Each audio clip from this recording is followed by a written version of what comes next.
Varicose veins కి సరైన చికిత్స కోసం సంప్రదించండి ఎవిస్ హాస్పిటల్. నమస్కారం. కార్తీక పురాణం 26వ రోజు పారాయణలోకి వచ్చాం. సుదర్శనుడు అంబరీషుడు ఇద్దరు యుద్ధానికి సన్నద్ధమైపోయినట్టుగా కనపడుతోంది కథ. సుదర్శనుడు వెనక్కి తగ్గలేదు. అయితే మన అంబరీషుడు కూడా తన శరణు వేడి తన వల్ల ఇలాంటి భయానికి గురైనటువంటి వచ్చి బాధపడుతున్నటువంటి దూర్వాసుని సంరక్షించడం కోసం తన కోసం ప్రయోగింపబడిన అస్త్రాన్ని ఎదుర్కోవడానికి సిద్ధపడ్డట్టుగా కనిపిస్తోంది. అంటే భగవంతుని భక్తపరాధీనత ఎంత విశేషంగా ఉంటుందో ఈ కథలో చెప్తారు. సుదర్శనుడికి ఇదిగో చెప్తున్నాడు అన్నమాట, నా బాణాలు వేడి రుచి చూడు, ప్రాణాల మీద ఏమాత్రం ఆశ ఉన్నా విష్ణువు యొక్క చేతి యందు ఇంకా కొంతకాలం ప్రకాశిస్తూ ఉండాలనుకున్నా దూర్వాసని వదిలిపెట్టేసేయి అన్నాడు.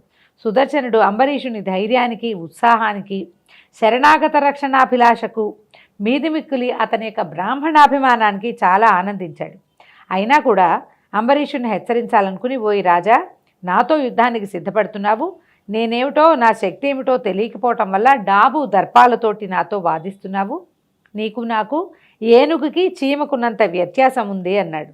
సుదర్శనుడు హెచ్చరిస్తూ ఉంటే మాత్రం ఇలా అంటుంటే అంబరీషుడు చెప్తున్నాడు, నువ్వు ఎంత గొప్ప మొనగాడివైతే మాత్రం ఏమిటి, నేను బతికుండగా దూర్వాస మహర్షిని ఏమీ చేయలేవు అని ధనస్సుని ఎక్కుపెట్టి సుదర్శనుని పాదాలకు నమస్కార బాణాన్ని ప్రయోగించి మరొక బాణాన్ని సాక్షాత్తు సుదర్శనుని మీదకే ప్రయోగించాడు అంబరీషుడు. అంబరీషుని సాహసానికి, ఆర్తత్రాణపరాయణత్వానికి మురిసిపోయిన అంబరీషుడు సుదర్శనుడు అంటే అతను ఎంత ఉత్సాహంగా ఉన్నాడో తెలుసుకుని ఈయన చాలా సంతోషించాడనమాట. అత్యంత ప్రసన్నుడయ్యాడు. అంబరీషుణ్ణి గాఢంగా కౌగిలించుకున్నాడు. రాజా అంబరీష, నిన్ను కాపాడాలనే ఆలోచనతోటే శ్రీ మహావిష్ణువు మహర్షి మీదకి నన్ను ప్రయోగించాడు. నిన్ను కాపాడడమే నా కర్తవ్యం. నీతో యుద్ధం చేయటం మాత్రం నా లక్ష్యం కాదు. విష్ణు స్తోత్రాలను 3 కాలాల్లో చేసేవారు, దాన ధర్మాలు చేసేవారు, ఇతరులను హింసించని వారు, ఇతరుల ధనాన్ని, పరుల ధనాన్ని ఆశించని వారు, గోబ్రాహ్మణ శిశుహత్యలకు దూరంగా ఉండేవారు, పరస్త్రీల పట్ల మర్యాద చూపించేవాళ్ళు, ఇహపరలోకాల్లో సుఖ సౌభాగ్యాలతో వర్ధిల్లుతూ ఉంటారు. దూర్వాసుని క్షమించి అతడిని రక్షించాలని చూసిన నీ గొప్పతనం పొగడదగింది. నీ కోరిక ప్రకారం దూర్వాసుని విడిచిపెడతానని సుదర్శనుడు అంతర్ధానమయ్యాడు. ఇతరులను రక్షించడానికి, శరణాగతులని కాపాడడానికి, ఇచ్చిన మాటను నిలబెట్టుకోవడానికి ఎంతటి కష్టానైనా ఎదుర్కోవాలి, ఎవరినైనా ఎదిరించాలి, ప్రాణాలు నిలబెట్టడమే ప్రధానమనే విషయం ఈ అధ్యాయం తెలియజేస్తోంది.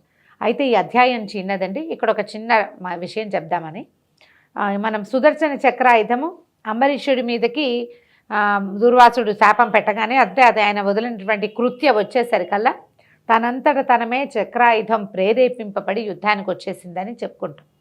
ఈ విష్ణువు యొక్క ఆయుధాలలో అత్యంత ప్రత్యేకమైనది సుదర్శన ఆయుధం. సుదర్శనాన్ని మనం నిత్యము గనక ఆరాధిస్తే మనకి అవసరమైనప్పుడు సహాయకారిగా వస్తాడు. ఇప్పుడు అంబరీషుడికి వచ్చినట్టుగా ప్రత్యక్షంగా రాడు, కానీ పరోక్షంగా ఎవరో ఒకళ్ళు వచ్చి ఆ సమయానికి అడ్డం పడిపోతారు. సుదర్శనుడు అంత అద్భుతంగా పనిచేస్తుందట సుదర్శన మంత్రం. అయితే సుదర్శన మాలా మంత్రాలు అవి మనకు కనిపిస్తాయండి. అదే కాకుండా మనం విష్ణువు యొక్క పంచాయుధ స్తోత్రాన్ని కనుక ఈ కార్తీకంలోనే మొదలు పెట్టుకుంటే మళ్ళీ వచ్చే సంవత్సరం వరకు చేసి చూడండి. మనకి ఏదైనా ఇబ్బందులు వచ్చినప్పుడు, ఎక్కడో వర్షం వస్తుంది, చాలా పెద్ద వాన, మనం ఎక్కడైనా చిక్కడిపోతాము, లేదా పిల్లలు ఎక్కడైనా చిక్కుబడిపోయారు, మనమే అర్జెంటుగా వెళ్ళాలి, వాన అడ్డం వస్తుంది, అలాంటప్పుడు కనుక పంచాయుధ స్తోత్రాన్ని చదివితే అది కాసేపు మన పని అయ్యే వరకు మాత్రం అడ్డం పడిపోతుందట. సుదర్శనం చాలా ప్రత్యేకంగా చెప్పబడుతుంది. కాబట్టి ఈ కార్తీక మాసంలో ఏవో రకరకాల స్తోత్రాలు అవి నేర్చుకుంటున్నాం కదా, చదువుకుంటాం కూడా. ఈ పంచాయుధ స్తోత్రాన్ని ప్రయత్నించి చదువుకోండి. పంచాయుధ స్తోత్రం మనకి స్తోత్రనిధి లాంటి యాప్ల్లో దొరుకుతుంది, మనం ఇంట్లో గూగుల్లో కూడా దొరుకుతుంది. విష్ణువు యొక్క స్తోత్రాలు ఉండేటువంటి పుస్తకాలలో కూడా పంచాయుధ స్తోత్రం ఉండటానికి అవకాశం ఉంది. ఎక్కువ స్తోత్రాలు లేవు, ఎక్కువ శ్లోకాలు ఉండవు. పంచాయుధాలంటే విష్ణువు యొక్క పంచాయుధాలు శంఖం, చక్రం, గద, తర్వాత ఏమో కత్తి, బాణము, ధనుస్సు, ఈ ఐదు ఆయుధాలను గురించి చెప్పేటువంటి స్తోత్రము ఎంత అత్యద్భుతంగా ఉపయోగపడుతుందో. భయం పోగొడుతుంది. పిల్లలకి అనారోగ్యం ఉన్నప్పుడు, పిల్లలు బెదురుతున్నప్పుడు, మనకే భయం వేసినప్పుడు, కింకర్తవ్యతా విమూఢులుగా ఉంటాం. ఒక్కొక్కసారి ఏం చేయాలో అర్థం కాదు. కొన్ని పరిస్థితులు అలా వస్తాయి. ఇప్పుడు తర్వాత ఏం చేయాలో తెలియదు.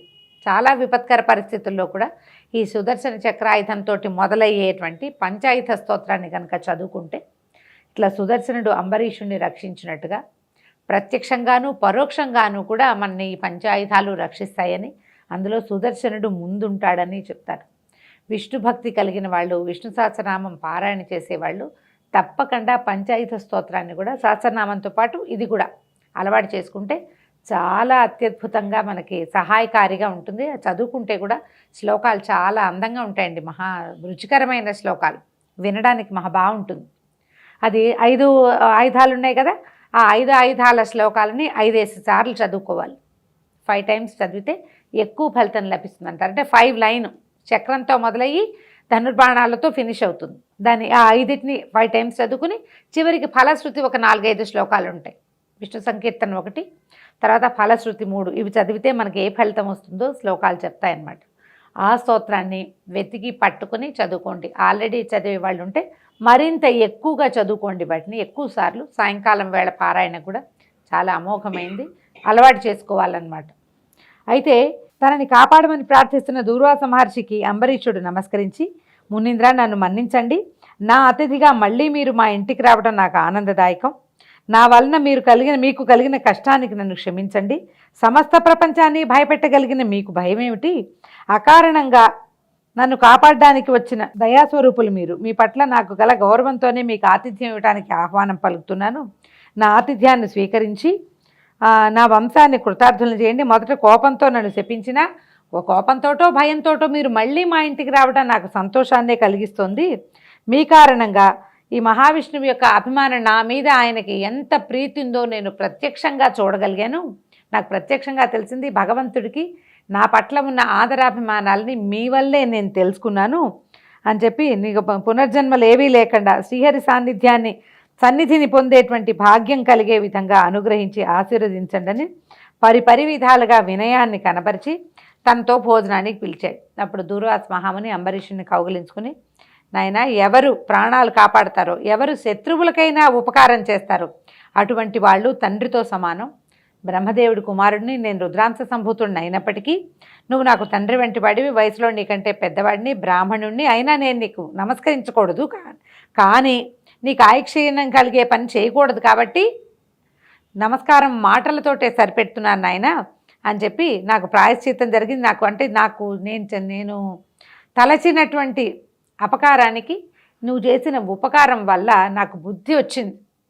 నాకు తెలిసింది ఇది చేయకూడదు.